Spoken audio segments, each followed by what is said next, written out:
नमस्कार, बहुत स्वागत है आप सभी का स्वदेश न्यूज में। मैं हूं आपके साथ पूजा यादव और खबर भोपाल से। रजिस्ट्री में 2% छूट का आखिरी दिन है। बता दें कि आज से 156 स्लॉट और बढ़ाए गए हैं। 3 साल बाद एक दिन में 671 रजिस्ट्री।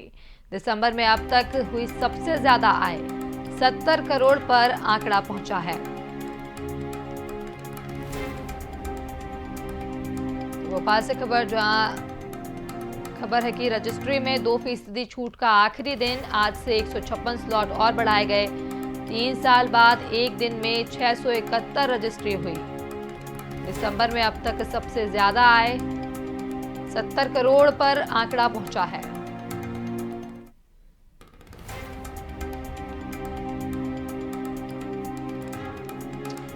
तो रजिस्ट्री में 2% छूट का आखिरी दिन, आज से 156 स्लॉट और बढ़ाए गए हैं।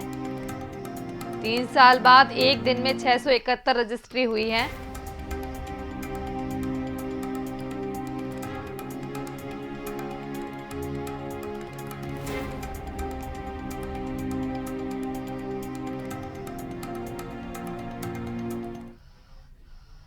और अगली खबर भी भोपाल से। कायाकल्प अभियान को लेकर बैठक जारी है। जेपी अस्पताल में कलेक्टर मीटिंग ले रहे हैं। व्यवस्थाओं को बढ़ाने पर चर्चा हो रही है। आपको बता दें कि बैठक में सिविल सर्जन, कायाकल्प की 7 टीम मौजूद है। भोपाल से एक खबर, जहां व्यवस्थाओं को बढ़ाने पर चर्चा जारी है। जेपी अस्पताल में कलेक्टर की मीटिंग जारी है। कायाकल्प अभियान को लेकर बैठक रखी गई है, जहां व्यवस्थाओं को बढ़ाने पर चर्चा की जा रही है। बैठक में सिविल सर्जन, कायाकल्प की 7 टीम मौजूद हैं।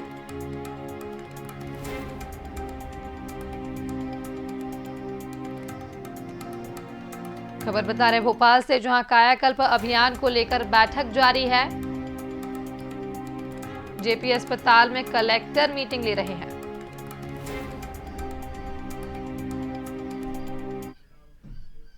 और खबर ग्वालियर से, सड़क हादसे में 2 युवकों की मौत हो गई। तेज रफ्तार बाइक डिवाइडर में जा घुसी। नारायण बिहार की पूरी घटना बताई जा रही है। गोले मंदिर थाना क्षेत्र का यह पूरा मामला है।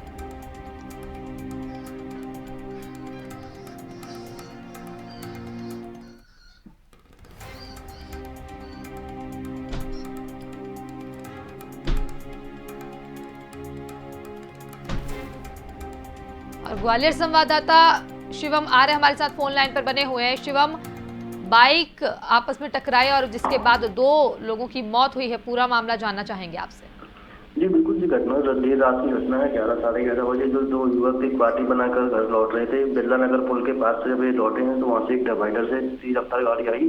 बाइक सवार दोनों युवक थे, स्पोर्ट बाइक थी, तो दोनों ही बाइक पर 2 युवक थे। तो ये डिवाइडर से जाकर टकरा गए थे। उसके बाद में दोनों जन की मौके पर मौत हो गई थी। घटना की जानकारी तत्काल पुलिस को मौके पर मिली है। तो पुलिस ने भी अज्ञात रूप की दोनों बॉडियों को पोस्टमार्टम के लिए भेजे और इसकी जांच पड़ताल शुरू कर दी गई है। जी शिवम, बहुत बहुत शुक्रिया तमाम जानकारी के लिए। तो ग्वालियर में सड़क हादसे में 2 लोगों की मौत हो गई। तेज रफ्तार बाइक डिवाइडर में जा घुसी, जिसमें 2 लोग हादसे का शिकार हो गए और दोनों की मौत हो गई।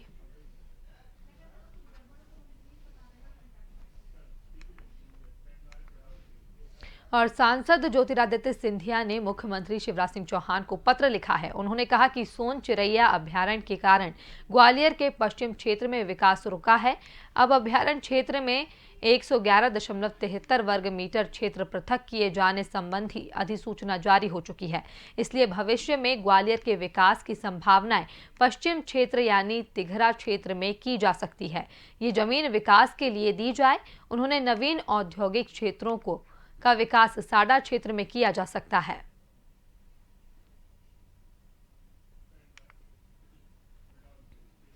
और नए साल यानी 2021 में मध्य प्रदेश कॉडर के 11 अफसरों को प्रमोशन मिलेगा। इसमें से कृषि विभाग के प्रमुख सचिव सहित 4 अफसर प्रमोट होकर अपर मुख्य सचिव बन जाएंगे। इसी तरह सचिव स्तर के 4 अफसर प्रमुख सचिव बनेंगे। जबकि 2005 बैच के 3 अफसर सचिव के पद पर प्रमोट हो जाएंगे।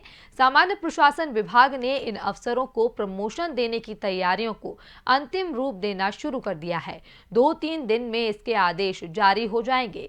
जानकारी के अनुसार प्रदेश में 1990 बैच के अफसर JN Kansotia, doctor Rajesh Rajora, SN Mishra, Ashwini Kumar Rai और मलय श्रीवास्तव अपर मुख्य सचिव बनाए जा चुके हैं। अब 2021 में इसी बैच के अजीत केसरी, पंकज राग, अशोक शाह और अलका उपाध्याय को पद उपलब्ध होने पर प्रमोट किया जाएगा। और सरकार ने इनकम टैक्स फाइल करने का समय बढ़ा दिया है। अब 10 जनवरी तक इनकम टैक्स रिटर्न फाइल किया जा सकता है। अभी तक ITR फाइल की आखिरी तारीख 31 दिसंबर थी। यह ITR फाइनेंशियल ईयर 2019 और 2020 के लिए होगा। वित्त मंत्रालय ने यह जानकारी दी है। और कलेक्टर अविनाश लवानिया और निगम कमिश्नर KVS चौधरी ने बुधवार को राजधानी के रैन बसेरा और सुलभ जन सुविधा केंद्र का औचक निरीक्षण किया। कलेक्टर ने यहां की व्यवस्थाओं को और बेहतर करने के निर्देश दिए। कलेक्टर ने रैन बसेरों में राम रोटी योजना के तहत 5 रुपए में भोजन की व्यवस्था करने के भी निर्देश दिए। इसके अलावा रैन बसेरा में कोविड-19 के बचाव की पूरी व्यवस्थाएं और बेहतर करने के भी आदेश जारी किए हैं। ये निश्चित एक विषय सामने आया है कि बस स्टैंड्स पे एटलीस्ट जो शौचालय हैं उनको 24 घंटे किया जाना चाहिए। तो हम लोग प्लान कर रहे हैं कि किसी एक शिफ्ट में एक व्यक्ति की और ड्यूटी लगाते हुए उनको रात्रि में उनका टाइम एक्सटेंड करने का हम लोग प्रयास। मानपुर युवा कांग्रेस ने मशाल जुलूस निकालकर कृषि कानून का विरोध किया, जिसके विरोध में कांग्रेस कार्यकर्ताओं ने हाथों में मशाल लेकर किसान आंदोलन का समर्थन किया। अध्यक्ष राहुल द्विवेदी की अगुवाई में युवा कांग्रेस की मशाल आक्रोश रैली स्थानीय बस स्टैंड से आरंभ होकर मुख्य मार्ग मेन मार्केट होते हुए गांधी प्रतिमा पहुंचकर इस रैली को खत्म किया गया।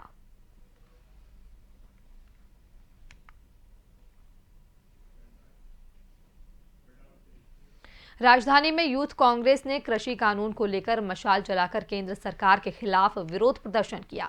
यूथ कांग्रेस के प्रदेश अध्यक्ष विक्रांत भूरिया की अगुवाई में टॉर्च जुलूस निकाला गया। विक्रांत भूरिया बोले, टॉर्च जुलूस निकालने का मकसद केंद्र सरकार को रोशनी दिखाना है। युवा कांग्रेस के कार्यकर्ताओं ने अपने हाथों में मशाल लेकर विरोध प्रदर्शन किया।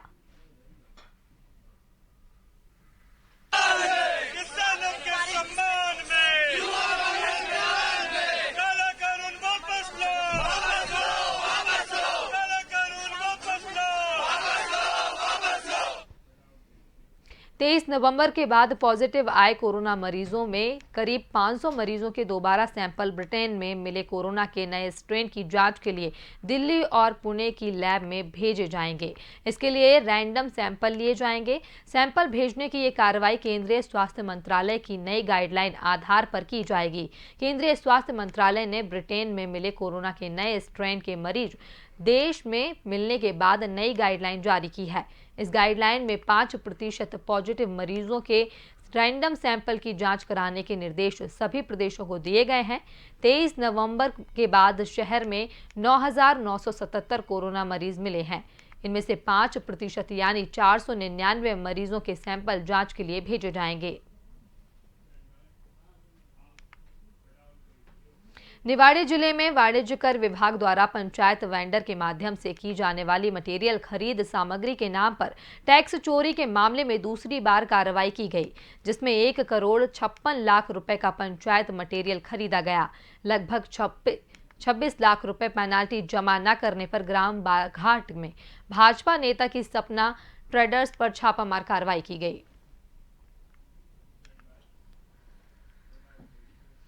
और हिमाचल जम्मू कश्मीर में पहाड़ों पर हो रही बर्फबारी के चलते समूचा उत्तर भारत कड़ाके की ठंड झेल रहा है।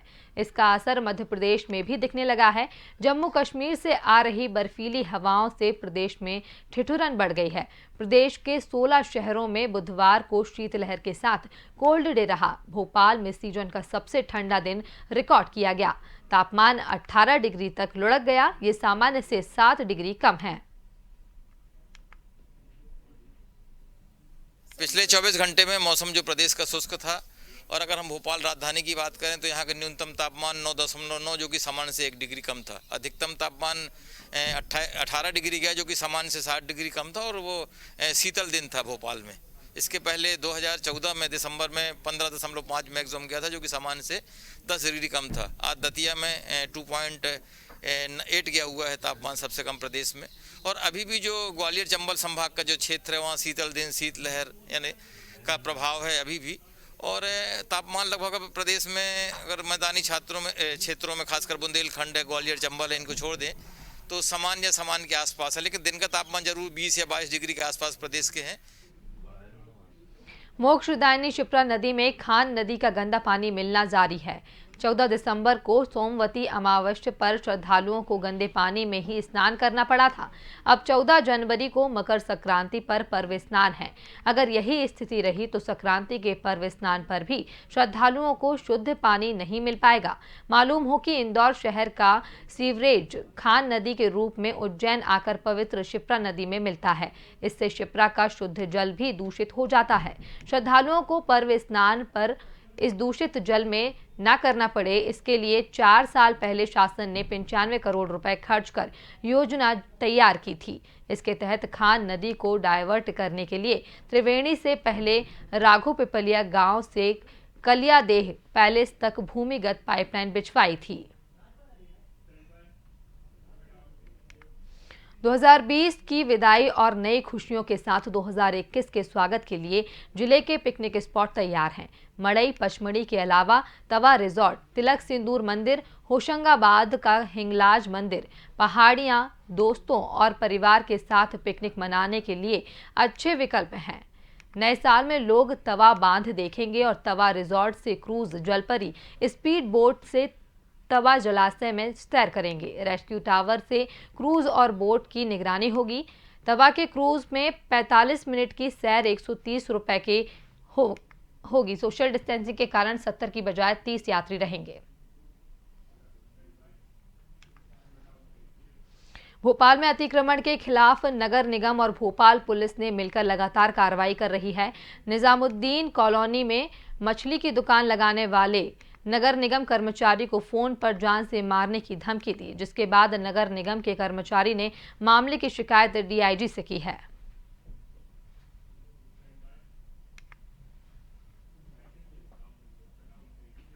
अयोध्या में बनाए जा रहे भव्य राम मंदिर के निर्माण की प्रक्रिया जारी है। इस बीच बुधवार को श्री राम जन्मभूमि तीर्थ क्षेत्र ट्रस्ट की ओर से राम जन्मभूमि पर 70 एकड़ इलाके का नक्शा जारी किया गया। ट्रस्ट के महासचिव चंपत राय ने अपने फेसबुक पर 36 पेज का विकास प्रारूप जारी किया है, जिसमें जानकारी दी गई है कि इस परिसर में मंदिर के अलावा क्या क्या बनेगा। सुप्रीम कोर्ट का फैसला आने के बाद राम जन्मभूमि का काम शुरू हो चुका है। मंदिर निर्माण की गति को ध्यान में रखते हुए हिंदू समाज से धन संग्रह का काम शुरू हो चुका है। विश्व हिंदू परिषद के अंतर्राष्ट्रीय कार्यकारिणी अध्यक्ष आलोक कुमार ने प्रेस कॉन्फ्रेंस कर कहा कि हम वहां सिर्फ मंदिर नहीं बना रहे, मंदिर के साथ साथ म्यूजियम, कथा स्थल, लंगर भवन, लाइब्रेरी और रिसर्च सेंटर भी बनाए जाएंगे। उसको जुटाने में हम लोग श्री राम जन्मभूमि तीर्थ क्षेत्र का पूरा सहयोग करेंगे। हमको मालूम है कि वहां पर केवल मंदिर ही नहीं बनना है, मंदिर के साथ में बाकी सुविधाएं बनेंगी। एक बहुत बड़ा ऐसा म्यूजियम जिसमें लोग देखें कि ये सब वास्तव में हो रहा है। राम जन्मभूमि का संघर्ष, विश्व में जहां जहां रामलीलाएं होती हैं उसका स्वरूप, तुलसी रामायण के आधार पर पूरी राम यात्रा, ऐसा म्यूजियम बनेगा। एक बड़ा कथा के लिए स्थान बनेगा जिसमें साल में 365 दिन कथा हो सके। एक 360 डिग्रीज एम्फी थिएटर बनेगा जिसमें रामलीलाएं हो सके। लंगर भवन बनेगा बहुत बड़ा, दुनिया भर के लोग वहां पर शोध करने आए तो लाइब्रेरी बनेगी, आर्काइव्स होंगे, कन्वेंशन सेंटर होगा, रिसर्च फैसिलिटीज होंगी, संत निवास होगा। राम मंदिर के प्रथम प्रारूप के निर्माण एवं विकास में मुख्य मंदिर, मंदिर परिसर, तीर्थ क्षेत्र परिसर का विकास शामिल है, जबकि दूसरे में धरोहर संवर्धन के तहत अयोध्या तीर्थ क्षेत्र के संलग्न श्रद्धा केंद्र का विकास शामिल किया गया है। मंदिर के निर्माण का एरिया 57,400 वर्ग फीट में होगा। राम मंदिर निर्माण में प्राकृतिक सामग्री का अधिकतम उपयोग किया जाएगा। इसमें बनने वाले भवनों का निर्माण पर्यावरण मानकों के अनुसार होगा। साथ ही कलाकृतियों, धरोहरों का संरक्षण भी किया जाएगा। जो 70 एकड़ जगह हमारे पास है वो अब कम पड़ रही है, तो हमें आसपास के लोगों से बात करके और ये प्रयत्न कर रहे हैं कि ये 108 एकड़ की जगह हो जाए। ये सब चीजें विश्व स्तरीय होगी और इसके लिए जो सबसे बेस्ट एफर्ट्स हो सकते हैं आर्किटेक्ट्स के, वो किए जाए। हम सबने मिलकर फैसला लिया था कि सोमनाथ मंदिर के समय महात्मा गांधी जी ने ये राय दी थी कि मंदिर का ट्रस्ट सरकार बनाए, पर मंदिर का पैसा सरकारी खजाने से नहीं जाए। राम जन्मभूमि के मंदिर और सुविधाओं के लिए भी सरकारों से कोई पैसा या चंदा स्वीकार नहीं करेगी। वहीं विश्व हिंदू परिषद के आलोक कुमार का कहना है कि राम मंदिर के लिए सरकार से कोई भी सहायता नहीं ली जाएगी। उन्होंने कहा कि पहले 4 लाख गांव में 11 करोड़ परिवारों तक पहुंचने का लक्ष्य रखा गया था, लेकिन अब ऐसा लगता है कि हम लक्ष्य से ज्यादा लोगों से संपर्क कर सकते हैं। मध्य प्रदेश में 50,000 से अधिक गाँव में पहुंचेंगे। साथ ही उन्होंने समाज के लोगों से राम मंदिर ट्रस्ट के लिए सहयोग करने की अपील की है। सरकारों से कोई पैसा या चंदा स्वीकार नहीं करेगी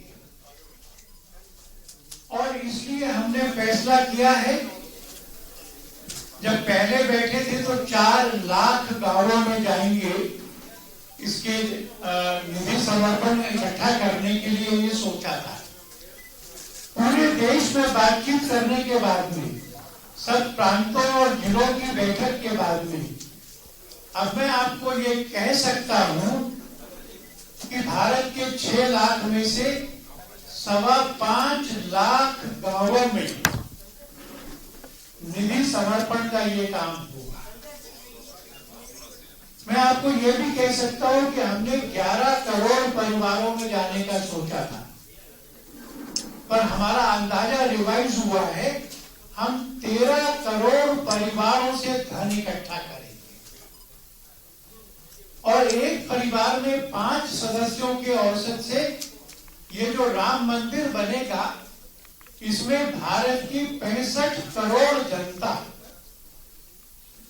इसका आर्थिक सहभाग होगा। श्री राम जन्मभूमि के सहयोग के लिए 10 रुपए, 100 रुपए और 1,000 रुपए राशि कई विशेष ऐप के माध्यम से ट्रांसफर की जा सकती है, तो वहीं 2,000 या उससे ज्यादा की राशि रसीद या चेक के माध्यम से स्वीकार की जाएगी। राशि संग्रह का काम मकर संक्रांति से शुरू होगा, जो माघ पूर्णिमा तक चलेगा। स्वदेश न्यूज ब्यूरो। और इस बुलेटिन में फिलहाल इतना ही। आप देखते रहिए स्वदेश न्यूज। नमस्कार।